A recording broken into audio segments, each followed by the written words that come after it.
आत्ताचा जनक असता रामाचं कानफाड फोडून टाकला तर नालाय का तू वनवासाला निघला 1.5 लाख घटस्फोट घेऊन माया पोरीला दुसऱ्या नवरा रांग लागली पोरांची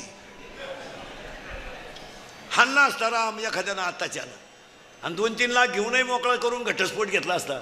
इथं लय मार्मिक उत्तर आहे, फक्त जाणकार वार करायच्या ध्यानात येईल. जनक राजा स्वतःची मुलगी वनवासाला जाताना रडला तर नाहीच, पण शब्द सुद्धा बोला नाही. का बोलला नाही माहिती का? विद्वान होता तो. त्या जनक राजानं काय अभ्यास केला माहिती का? माझी मुलगी राजवाड्यात जन्माला आली, परंतु माझ्या मुलीच्या कपाळावर 5वीच्या दिवशी जे 6वीला लिहिलं असेल ते मी विद्वान असूनही मला चुकवता येणार.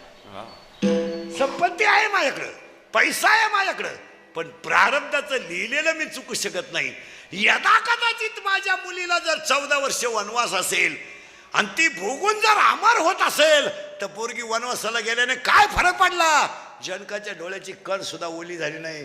माहित होतं जनकाला 17व्या अध्यायात, झाड जाणी जे फुले, मानत जाणी जे बोले आणि भोगे जाणी जे केले कर्म पूर्वजन्मीचे, माझ्या मुलीच्या नशिबात असेल ते घडेल. रडायचं काय काम? त्याला